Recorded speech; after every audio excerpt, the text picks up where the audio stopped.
Los mejores líderes no nacen, son elegidos por su habilidad, no por su apellido. Pero ¿qué tal si la historia se hubiera quedado con la vieja usanza? ¿Qué hubiera pasado si Roma nunca hubiera roto el ciclo de herederos incompetentes? Estamos hablando de uno de los experimentos de liderazgo más grandes de la historia. El momento en que Roma dejó a un lado el nepotismo y eligieron a la mejor persona para el puesto. Esta sola decisión construyó la época dorada de un imperio, y podría cambiar tu forma de pensar sobre el liderazgo hoy en día. En el año 96 de nuestra era, el Imperio Romano se encontraba en un momento crucial. El panorama político estaba cambiando, y varias facciones luchaban por el poder. Este periodo marcó el inicio de cambios significativos que moldearían el futuro de Roma. El emperador Domiciano, pues digamos, que conoció el filo de una conspiración, literal. Su reinado fue pura mano dura, juicios secretos, purgas políticas, y un gobierno que parecía más un cártel de mafiosos paranoicos que un imperio como Dios manda. Sí, mantuvo al imperio funcionando sin problemas, con un ejército fuerte y una burocracia eficiente. Pero cuando tu idea de gobernar es ejecutar a cualquiera que te mire raro, pues no sueles hacer muchos amigos. Entonces, un grupo de senadores y oficiales de palacio dijeron, ya estuvo bueno, y acabaron con su reinado a la antigüita, con dagas. Pero esto no se trataba solo de deshacerse de un tirano, se trataba de que Roma cambiara de rumbo. El Senado, con ganas de recuperar algo de poder, puso a Nerva como el nuevo emperador. Era un hombre mayor, sabio, y lo más importante, era poco probable que comenzara otro reino de terror. Este momento, aunque parece tranquilo, preparó el escenario para uno de los mejores períodos de la historia romana, la era de los 5 buenos emperadores. El reinado de Nerva, del 96 al 98 después de Cristo, fue cortito, pero sí importó.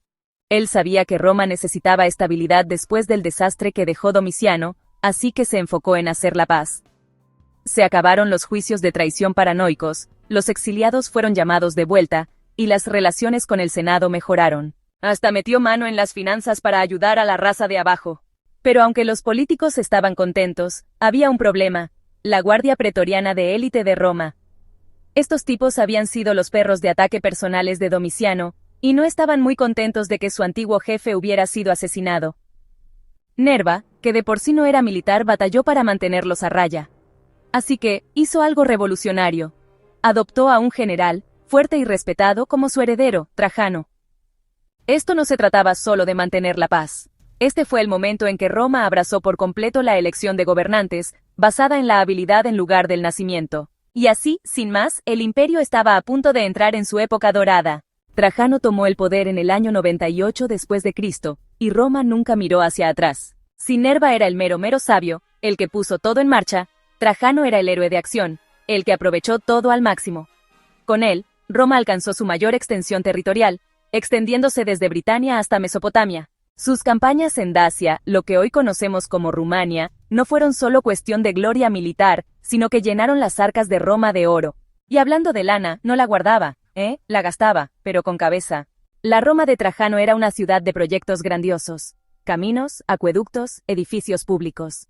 Incluso construyó la columna de Trajano, que era básicamente una historia de Instagram de 30 metros de alto sobre sus mejores batallas. Equilibró la ambición militar con buen gobierno, respetó al Senado, y manejó el imperio como una máquina bien aceitada. Su reinado fue una cátedra de liderazgo, demostrando que cuando eliges a la persona indicada para el puesto, pues pasan cosas buenas. Luego, en 117 después de Cristo, llegó Adriano, echó un vistazo a las enormes fronteras de Roma y dijo: sí, esto es demasiado. En lugar de expandirse, se enfocó en consolidar. Su movimiento más famoso, construir el muro de Adriano en Britania, para mantener alejados a los bárbaros, que siempre estaban dando lata. A diferencia de Trajano, él vio que los recursos de Roma estaban muy limitados, ¿no? Y decidió fortalecer lo que ya tenían, pues. Adriano también era un hombre culto, fan de la filosofía griega, y un emperador que de verdad viajaba por todo el imperio para checar las cosas personalmente. Su reinado se trató más de afinar detalles que de conquistar,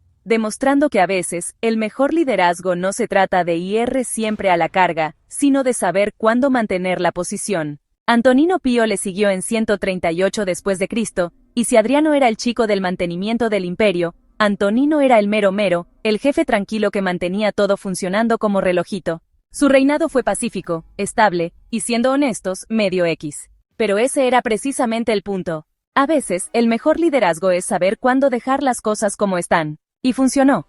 Su gobierno duró hasta 161 después de Cristo, convirtiéndolo en uno de los emperadores de Roma con el reinado más largo desde Augusto. Luego llegó Marco Aurelio, el último de los 5 buenos emperadores. Si Antonino la tuvo fácil, a Marco le tocó bailar con la más fea. Su reinado estuvo marcado por guerras constantes, tribus germánicas en el norte, amenazas persas en el este. Se la pasaba buena parte de su tiempo en campañas militares, pero a pesar del merequetengue, siguió siendo uno de los líderes más reflexivos que Roma haya visto. Sus escritos personales, meditaciones, todavía se estudian hoy en día, llenos de sabiduría sobre el liderazgo, la responsabilidad y la naturaleza del poder. Era un gobernante que de verdad se preocupaba por la justicia y la virtud, hasta cuando Roma estaba en crisis. Pero a pesar de toda su sabiduría, cometió un error enorme. Dejó que su hijo, Cómodo, tomara el poder. Y bueno, pues no salió nada bien.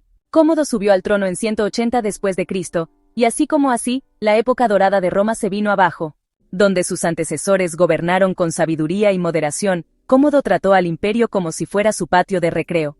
Se entregó a los juegos de gladiadores, a veces incluso peleando en la arena él mismo, no muy buena imagen para un emperador, gastaba sin control y dirigía el gobierno con la misma gracia que una carrera de carros con el conductor borracho. Finalmente, Roma se hartó, y como Domiciano antes que él, fue asesinado en 192 de nuestra era. Pero esta vez, en lugar de dar paso a una nueva época dorada, su muerte sumió al imperio en el caos, lo que llevó a una guerra civil y, eventualmente, a la crisis del siglo III, una época de inestabilidad política y colapso económico.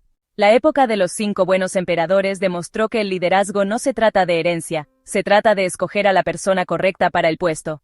Fíjense, cuando en Roma escogían a sus emperadores por mérito, pues, el imperio florecía, pero cuando volvían a darle el poder a los herederos consentidos, ¡híjole, puro desastre! Entonces, ¿qué opinan? ¿La meritocracia es siempre el mejor camino?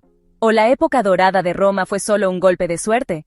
Los dejo para que lo platiquen en los comentarios. Pueden apoyarnos suscribiéndose si aún no lo han hecho. Cuídense mucho, cuiden a sus seres queridos, y nos vemos pronto en otro